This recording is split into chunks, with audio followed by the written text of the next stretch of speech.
officially. What happened later? Eh? Not even 2 weeks haijaisha. What happened? Yani hata jamaliza dakika. Pretenders. Tell your neighbor, be aware of pretenders. Eh? Wajana wale wengine wanakuja wanatongozwa na mtu anambia, mimi nataka kwenda Amerika. Dada yangu unajua ako Nairobi, ako mtoto wangu sijui ni nini alidanganya na watoto wenyewe ninajua vizuri hawana baba, wako tu survivor. Sasa wakakuja akamwambia, baba yetu ako Amerika, hata ananiona hawa Amerika. Kinga hajadai. Unajua watoto wake nani? Unajua baba yako Amerika, hata anawaletea unajua ile magari kubwa ile ya Nakumat. Nikamwambia brother, wewe uko na baba, wacha wale they have no father. Wanamwenjoy mara mtoto anaingia stress, wanaona baba yake anaishi mbali yako Amerika, sisi tunaishi Kaptembo. Unaona? Si watoto wanakuwa na hiyo stress ama inakuwa aje? Mama Christian, unakuta mwanamke mwenye anakuja ambaye ni pretender anakuja anasiwe sana. Mwanangu hata alinipeleka kwa banki jana. Hata tukafungua account. Imagine account yake inakuwa kama mimi, hata kanipatia 100,000 nikaeka ndani. Guys, sasa hiyo unaanza kuingia na stress na wewe chama ya 2020 uko na deni ya 10 days. Akuja jioni unamwangalia hivi. Maana because you have been around a pretender. Around what? A pretender is an actor. Anakusaiki hivi. Mbona unaangalia bwana wako unamwambia. Sasa unaona? Hata yule mwenye ana kitu ya maana kama wewe, hata amefungulia bibi yake, hata angalia. Unakaa sijui aje. Unakaa sasa wewe ni mwanaume. Sasa hebu jiangalie uone kama unatosha kuwa mwanaume. Jiangalie tu uone kama unatosha. Anaweza kwanza kumaliza hiyo. And let me tell you, pretenders, yani, alafu, pretenders, number 2, the pretenders, they have the spirit of false, fake personality. Fake what? I say fake what? Anaenda ananunua simu ya Wachina hapa imeandikwa Apple. Tuna rafiki yetu mmoja anakujaga hapa masuti hizi za kununuliwa mitumba hapa. Unajua mimi nimenunua koti mitumba 700, 500 naendaga pale Mudhuru Nairobi, ama nakutana tu na makazins wako hapo. Wanauza tu hapo hivi. Sasa jamaa ninajua hiyo nusu suti anachukua anashikanisha hapa. Anakuja ananiambia, baka siku hizi bibi yangu amezoea hiyo, akimuona yeye anahepa ananiambia sitaki kusikia uongo yenu maana mnasaje. Kaambia mimi yes change, you know me. You know. Wacha nimsikize, napenda kummassage. Lawrence.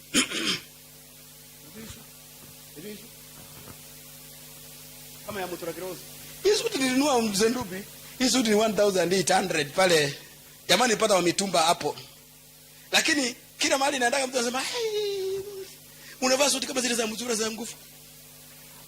Sasa unajua nafanya nini? Na mimi na pretend na nyamaza. Unajua ucomment, unajua una relax, usiharibu.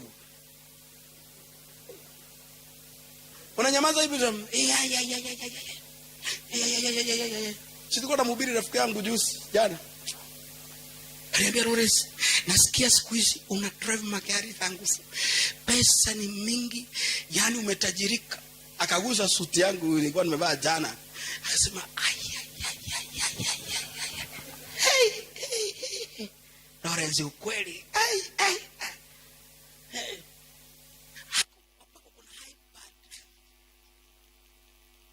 Nikajua huyu ni actor anataka kunitoa sadaka. Anipati. Ngoja mtu akitaka kumasaji hivyo, mwisho anasema unaweza nipa kitu kidogo ndupi. Nikaona hiyo koti itaniletea shida, nikaitoa, nikabaki na shati. Pretenders have what we call fake personality. Say my fake personality. Even when they walk in touch, they love publicity. Tell your neighbor they love publicity.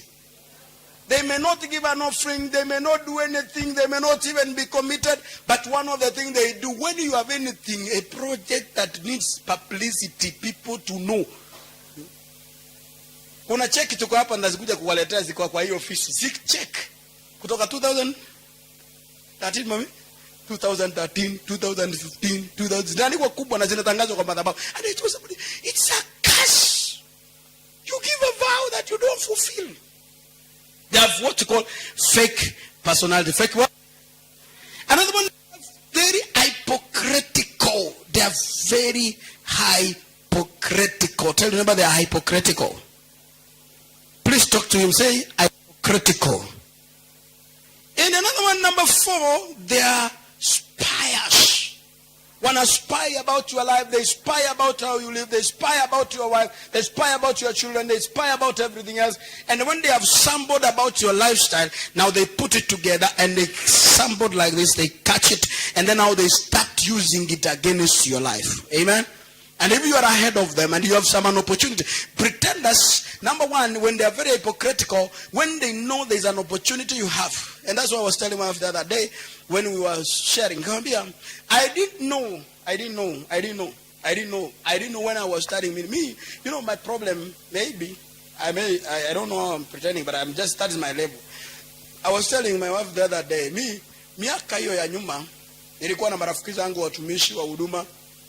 Tunakaa na wao, tunapokaa na wao, alafu when somebody wants an opportunity, even there are guys who are calling me from Nigeria, they don't know my name, and they don't know me, but they wanasema, oh, we have heard about you. Wanani massage, oh, you are Lawrence, Reverend Lawrence, Bishop Lawrence, Apostle Lawrence, Nini Prophet Lawrence, Nini Lawrence, you know, they give me all the names. I don't want to hear, oh, we have heard about you, you're a great man, you're a man. When, because they know, me I can easily, you know me I have no shame. Mimi nachukua simu, napigia kama ni mhubiri namwambia kuna jamaa hapa hivi ni mtumishi, ni mhubiri mzuri anaweza. So I used to use that. Nikatumika kama torch. Unajua torch unaiwasha ukiwa na nini? When there is a need, when there is what? Kuna kitu unataka kumulika. Ukishapata, what do? I say, unafanya nini?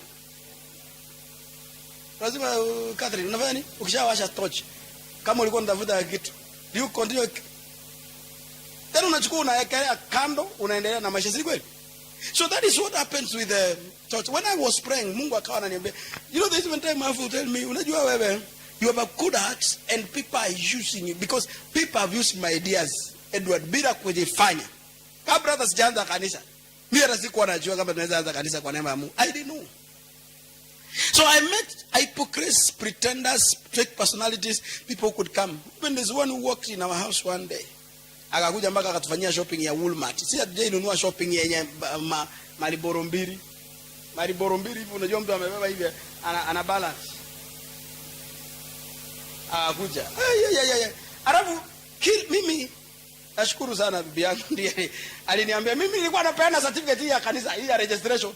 Alisema Lawrence, ukitaka nikusaidie kabisa, wewe leta hiyo certificate yako ya ministry, turarue hapa na tuende tuharibu, ndio nataka kukuanzishia church na vyombo. Tumeenda akanipeleka mpaka tukaenda kulala ile guest house ya Moi iko pale Kabarak. Unajua ile guest house ya Moi iko Kabarak? Nikapelekwa mpaka pale tukakula dinner my brother, tukaenda tukaona tukaribu tunakaribia Moi. Ananiambia so next time wakati unaingia sana utakwenda kuingia Moi. Tukaenda mpaka tukalala kwa guest house ya Moi iko hapo Kabarak ndani kuongea maneno ya naona tumetoka hapa Kenland, nimetoka kichakani hapa hivi sasa nimeenda huko, yani kwa hivyo. Nikakuja bibi yangu kumbe naye ameota ndoto, siko serious ama fake. Tena mwenye ananiongelea ni Mkisii. Unajua Kisii ni wakiamua kwa conference ni serious ama ni aje ndugu. Akanibabaisha mwana, akani massage. I was almost giving, nilikuwa naenda kwa nini sanduku. Nilikuwa tumefanya, tumeregister ministry, tumefanya kila kitu, lakini hatuna church, hatuna chochote, hatuna vyombo. Yani actually we don't have anything. Ilipopostikana kidogo hivi mke wangu akaniambia, my husband, si mimi si kwa katasi, lakini siwende tu pole pole. Umwamini Mungu. Kawe, niamini Mungu namna gani? Na Mungu amekuja. Ni Mungu gani tunangoja na huyo amekuja ako na vyombo? Ananiambia siwende tu pole pole tu hivi. How do you want to give your certificate out? Come here. Versus what we want urgently. We need this thing urgently. Urgently tunataka outside. Akanipeleka mpaka Gido Plaza tukaangalia hiyo hall ya Kabarak. Walikuwa wanasema sasa hii hall nitawalipia miaka 2. Mzendubi. Pretenders are biggest actors and hypocrites. And what? Akanimazia hivyo. Akaenda. So wakati bibi yangu ameniambia hiyo maneno, nikakaa nikasema wacha nitafakari peke yangu na simwambii, nikipata ukweli sisemi. Unajua mwanaume akubalingi haraka kama ameshindwa ama inaendaje? Wacha kusmile brother. Unakubaliki hata kama bibi alikwambia ukweli na ukaokoka. Do you come back and say thank you sir? Sini baada ya muda kidogo ndio utakuja unaanza kuchukua utakuta lakini niko naona kwa naona tufanye kitu fulani. Unajifanya tu ni kama ujui, unanielewa? Lakini mama mwenye mwerevu ana connect, anajua kwamba hii jangiri nimemsaidia, lakini vile hataki kusema serious. Nikakaa tu, nikakaa. Mwingine akakuja, ni mwenye nilipeleka kwa Apostle Kimani hapo. Akakuja kwa nyumba yetu, akatusaik. Kama ya kuongea tena, aliniangalia jichopefu, akaniambia okay. Nikakumbuka yule maneno aliniambia, kwa sababu yule mwingine nilikuja kukuta ni Saitani mara 25. Kwanza alikuwa anakunywa pombe. Sasa mimi ningekuwa nakunywa chang'aa by side. Maana alinipeleka kwake Nairobi, tukafika kwa nyumba yake, tumekula, kumeletwa wine hapo. Mimi unajua sijaijua, mimi najua Del Monte. Hata Del Monte nimeiona town juice na soda bikana na Coca-Cola wakati wa that's what I wash. Alikuwa na connection baba. Huyo mtu ndiye atutisha, atuletea mpaka wazungu kwa nyumba yetu. Akatoa tumaua tenye tulikuwa tumenunulia mtoto amezaliwa upya king, tukampea, akasema mzungu akikuja kwa nyumba yetu chukua kitu yote mbatie. Nikauliza bibi yangu ni nini tuko kwa hii nyumba nayo maua? Akasema nikachukua maua nikamzungu, nikamwambia mami pea mzungu kwa heshima ndio tunyenyekee. Bibi wangu akapeana tu, anapeana shingo pande maua yetu. Huyo mzungu akiamua kutuachia hata bob na waliletwa hapa waine. Even 1 shilling he never brought. Even one what? Yani tukastetemeka. Wakati kuli backfire. It's when I knew that I'm now done. I am done. So these pretenders, they have a spirit of spying. Spirit of what? I said they do what? They spy. They know how to spy. They spy your life to the deepest and they make a conclusion over it. Another one. So they have a spirit of lies and deception. Lies and what? I said they have lies and what? They can deceive you until even you live your best, the small opportunity. So if you meet a pretender today, my friend, you meet him today. You know what happens? Anakwambia wacha na hivi vya kuuza mabeli hapa. Yaani nimepata. Ni watu wangapi wamepewa, wako na illusions ati amepewa, kuna kazi amengoja. Unakuta mtu anasema kuna kazi inangoja ndio kufanya, mshahara ni 500,000. Wewe unangoja mshahara ya 500,000 hata hujajua kuhandle tao. Tao inakupata unachanganyikiwa. Now write down this top most pretenders in the Bible. Write it down. Number one, write it down. Now the top most pretenders in the Bible was Delilah.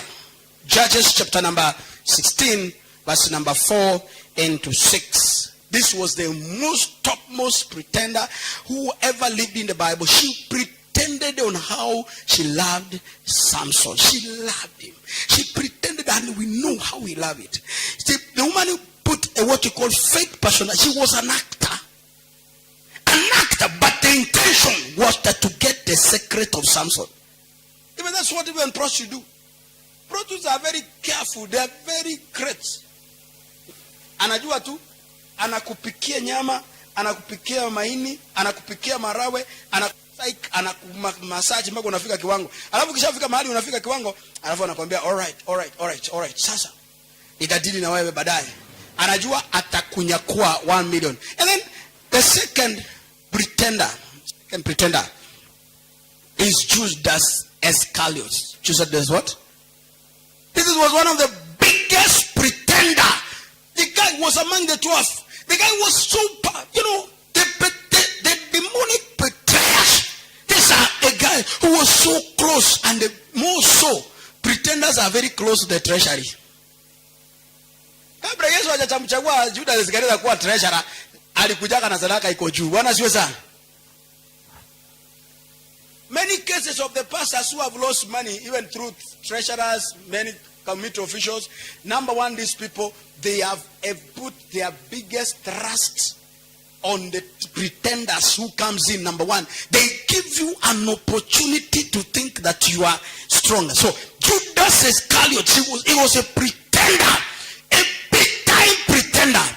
That's Luke chapter number 22, start verse number 3 and 6, 45 and 48. This was a biggest pretender. He was the biggest pretender. He knew what to touch, what to do, and how to do it. Before you go there, what does the Bible says? Afterward, it happened that he loved a woman in the valley of Sorek, whose name was what? I said was what? This was Samson. He loved. But Samson did not love. He lasted. He lasted for the woman. Now, another one was Absalom. That's number 3. Absalom, 2 Samuel chapter number 13, verse number 22 up to 29. This is one man, was a son of them. The Bible says he was a big pretender. Aliambia, then I was talking very nice. Anaambia watu wakikuja, anaambia, unajua mzee ameseeka sana, ana energy. Mzee hata aangaliagi watu sana. Have you seen even kwanza unaingia kwa kanisa, unaingia kwa church kwa mfano, senior pastor sasa kwa mfano Edward ndio ako kwa mlango. Simama hivi. Edward unafika kwa mlango anakuambia, bwana asiwe sana. Poleni. Bwana asiwe sana. Kwanza ukuta ni wadada, pastor ako kwa mlango hapa, assistant pastor anakuaga. Na especially wewe una bwana. Bwana Yesu asifiwe. Bwana Yesu asifiwe. Si ati ni mbaya ati una bwana, lakini hujaolewa, hauna bwana, ama bwana amekutesa, amekuara mpaka anakaa kama shaitani. Si ni kweli? Alafu ukute kuna pasta na yeye ni kisirani umuoni. Sasa ukute ako kwa barabara, ako hapa anakungojelea kwa mlango, anakupata hivi sisi. Sasa wewe ni dada hujaolewa. Anakuja kwa huyo ni pasta sasa kwa mlango. Dada bwana asiwe. Pole sana. Karibu sana. Akianza kanisa huyo pasta utafuata ule senior mwenye anakaa kama military man. Anaingia tu amuani. Utafuata huyo mwenye kukuaga. Absalom alikuwa anashika watu kwa mkono hivi ukiingia na kwamba brother karibu. Mtu alikuwa na kisigi mkono by the way watu. Mzee amezeeka sana, mzee hata hana shida. Lakini mimi niko available. Shida yako ni gani? It takes 2 hours kukusikiliza. Pastor anachukua 1 second kukusikiliza. Utadili na nani? Please, utadili na nani? Na maandiko inasema the man stole the heart of what? He stole their heart. He diverted their heart. When you walk around, when you deal with pretenders, number one, look at the way they massage you. They talk to you. Sasa unaweza sikia hapa nani mnakwambia pasa kwa friend. Unajua pasa huyu mtu mbaya sana. Ukipata unajua ni mkatili sana. Unajua okay. Sasa ukuta tu president anakuambia sio na wasiwasi. Wako ni wapi? Kwanza aje ibudi unitembelea. Aje ibudi unitembelea. Iko na hata bibi yangu anajua. Mimi siendeagi kwa. Unajua ile matatizo nilipata nikiwa mdogo najaribu kuitoa kidogo kidogo. Unajua mimi sijui kwenda kwa watu. Hata bibi yangu anajua tunaulizana naye kila siku. Even my closest friends. Ukiona nimeinua miguu nimekuja hivi, nimekuja kwako si ati Mungu. Mimi sijui Edward, I don't know. Tunaweza tembea town kama wachawi the whole day. Lakini sasa hilo unaniambia tuende kwangu. Tunaona baadaye.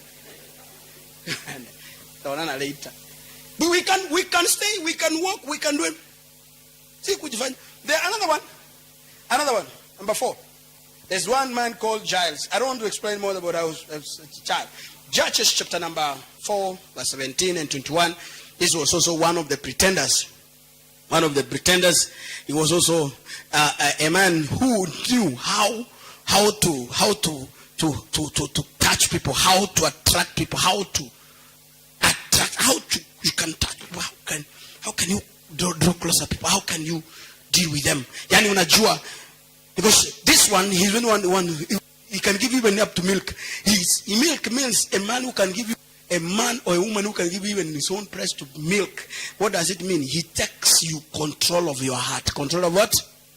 When a pretender want to take you away from your destiny. Another one I want to close is shy. 2 Samuel chapter number 15 verse 32 and 35.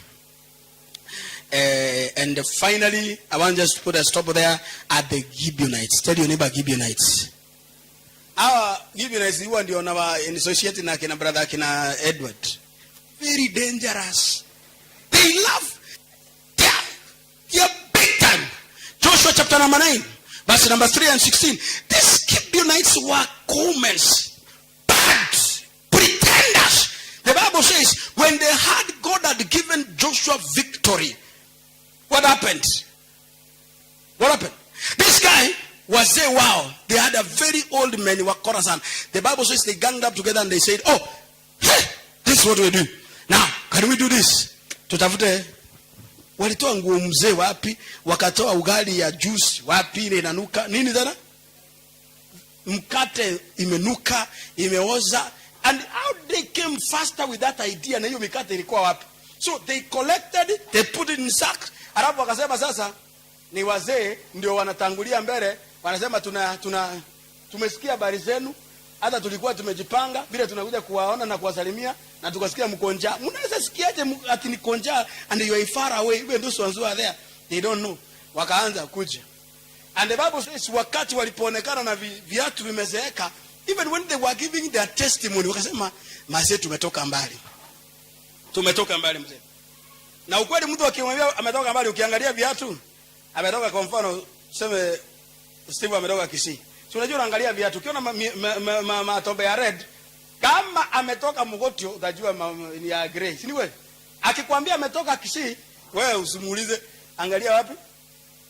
Ukiona ikiwa matope ya red, unajua ametoka wapi. So kama tumetoka mbali, ni wewe tulikuwa hata nyinyi ndio tumesikia habari zenu, hata tukasikia, maana vile mnaendelea kupigana mkonjaa sana, wacha tulete kitu mkuu. Lakini kabla mjakula, na unajua mtu akiwa njaa mtu akiwa njaa anasemaga yes kwa kila kitu ama. I'm sorry to quote this one, and it's political. Nimesoma tena story ya Mudavadi leo, interview yake. Ati walinikon, I have not forgiven them. Nikamwambia you are a Gibeonite. You should have learned from. In fact, Mudavadi angekuwa my member, angeanguka Edward. He was a Gibeonite. He didn't know what exactly was happening. So alisema juzi, ati never in my life will I work with. Who told you? Who told you that covenants of such order can be just hurriedly signed? Who told you? Who told you? Even what you want to do, who told you? Maandiko yanasema the Gibeonites walipoenda wakaambia Joshua, wakaambia make peace with them, and they make a covenant with them. They make what? You know that the same people ambao Saul alipoingia aliwauliza, na nyinyi mko hapa mnakaa hapa je? Nyinyi ni akina nani? Mnakaa hapa, nani aliwaleta hapa? Saul akasema tafadhali tafuta hiyo mtu tu, hata tuna unajua those Gibeonites they are very simple. Hawana dhambi. Watu wa Mungu bwana, kazi yao walikuwa wanachota maji. Sema tu kwa sauti ya fedhi. Kufanya nini? Na kupika ugali. Nothing. Watu hata hawakuuliza shamba, si kweli? Saul aliwauliza unapikia nani kwa hii mji? Nani? The Bible inasema and the Saul wiped them out. But the man did not know the covenant that they entered. Maandiko inasema after that one day ukatokea kiangazi Israel. Walipotokea kiangazi, njaa ikakuja nyingi sana. Waliuliza what is happening? Kiangazi yote ni ya nini? Wakaambiwa hapana, hii kiangazi. Wakaenda maombi. Wakasema ita wazee wa Gibeoni, mkae na wao, waulize. Wale wazee ni wabaya sana mzee Ndubi. Unajua kitu walisema? Sisi hatuna wasiwasi. David aliuliza tafadhali tusaidie, tuambie ni nini tunaweza wasaidia ndio tufanye hii kitu, tumalize ndio tusiwe na mambo mengi, maana matatizo imetupata nyingi sana. Nikamwambia hatuna shida. Kwa tuletea watoto wa Sola hapa, nyumba yake yote itafuta iletwe hapa. Mtafanya nini? Tuletea tu. Biblia inasema waliletwa. Unajua wa Gibeon ndio walikuwa muungiki first time. Because walikuwa kuja. Bwana kata vitu live. David was helpless. He was what? Haliwauliza ni nini chochote mtakachouliza tutafanya nini? Tawapatia. Akasema hakuna kitu nataka. Hii ni vichwa tu. Hawaku mention vichwa, leta kwanza watu wa nini hapa. Watoto nyumba yote ya Saul leta. Do you know the Bible says and Saul's house all of them minus Mephibosheth. All of them. Walikatwa vichwa papa in the presence of David. Na walipomaliza jioni, mvua ilikuja extra, mavuno ikaja excess. Basi watu wakashangilia. Dealing with pretenders. Pretenders wanataka kukuweka kubaya sana mzee Ndubi. Ukiamka asubuhi na ujui, utafanya nini? Listen to this. Now, these are the 8 characteristics. But I want to mention 2. Pretenders are very angelic. They look very good. They pretend to be very nice. They are powerful, but they are not true to their word. They are not true to their word. Very, very bad. But if you can have a reference from 2 Chronicles chapter number 11 verse 14, then that one is also a good one to do. They have things which are not very real from their background. They talk so much about themselves. They talk about what they can do. They talk about, they are very good pretenders. They know where to touch. Wakati wanda kumasearch. Because I don't want to grow that one to tutaendelea sana in the next, and they have to don't know what we call the signs of pretenders. Signs of pretenders wakona fake humility. Number 1, they don't speak too much, especially when you are in a group. Mkiwa katikati mnataka kupanga mipango, mnataka kupanga mkutano, wanachofanya kama wao they are opinion leaders, opinion makers. They don't talk much, but they have so much to talk about the same meeting you have had. They have so much to talk about it. They always look at it. How do we do it? How do we pretend it? They have fake humility, fake pretense. They keep quiet as if nothing is going on. They look very nice and harmless. Those people, they don't look like they can harm anybody. They can do anybody. That they have fake encouragement. They can encourage you until they encourage you to the grave. Please, I pray in the name of Jesus Christ this morning, every pretender in your life, God will move them away. I say God will take them away. I say God will take them away. We are going to deal thoroughly with those people who are saying that those ones, especially those ones you have helped, those ones who stood with them, and they have not even time to come back and say thank you. We are going to pray against them in the name of Jesus Christ, that God may give the dangerous friends. Next Sunday, by God's glory, we are going to deal about dangerous friends. People that you are keeping around your life. Dangerous. So, in the category of the pretenders are also there's the same. We are going to pray that God is going to give us grace. Stand up on your feet. Lift up your hands before the Lord for a minute. Mwambie Mungu Bwana, reveal every pretender around